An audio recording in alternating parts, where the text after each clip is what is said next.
wabarakatuh. Perkenalkan, nama saya Muhammad Farel di Aula KR. Kali ini saya akan menjelaskan tentang organisasi Indies Partij. Organisasi Indies Partij adalah partai politik pertama di Indonesia.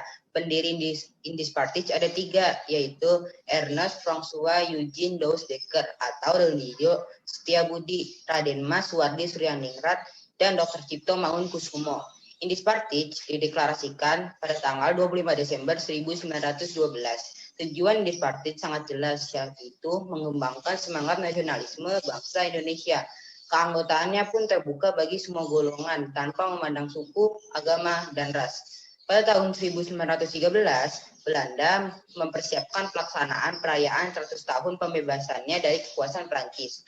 Belanda meminta rakyat Indonesia untuk turut memperingati hari tersebut. Para tokoh Indies Partij menentang rencana tersebut. Salah satu tokoh Indies Partij, Suwardi Suryaningrat, menulis artikel yang dimuat dalam harian The Express dengan judul Als ik Nederlander was, yang artinya seandainya aku orang Belanda. Suwardi mengecam Belanda, katanya, bagaimana mungkin bangsa terjajah atau Indonesia disuruh merayakan kemerdekaan penjajah. Pemerintah Belanda marah dengan sikap para tokoh Indies Partij. Akhirnya, Douws Dekker, Cipto Mangunkusumo, dan Suwardi Suryaningrat ditangkap dan dibuang ke Belanda. Sekian dari saya. Wassalamualaikum warahmatullahi wabarakatuh. Halo semua, nama aku Made Indira, aku dari kelas 8A. Dan di sini aku akan menjelaskan salah satu contoh dari organisasi Pergerakan Nasional Indonesia, yaitu Partai Nasional Indonesia atau PNI.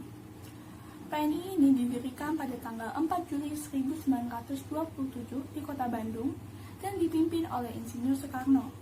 Tujuan dari dibentuknya PNI ini adalah untuk membentuk Indonesia merdeka dengan ideologi nasionalisme. PNI ini juga mengadakan dan melakukan kegiatan konkret dalam bidang politik, sosial, maupun ekonomi. Organisasi ini merupakan organisasi yang terbuka dan revolusioner, jadi dalam waktu yang cepat mereka dapat merekrut anggota yang banyak.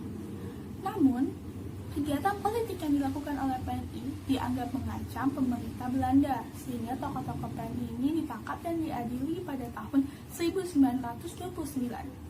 Insinyur Soekarno, Mas Kuen, Gatot Mangkupraja, dan Supriyadinata ditangkap oleh Belanda. Pembelaan yang dilakukan oleh Insinyur Soekarno di depan pengadilan itu disebut dengan Indonesia Menggugat. Dan akhirnya tokoh-tokoh PNI itu dihukum dan dipenjarakan.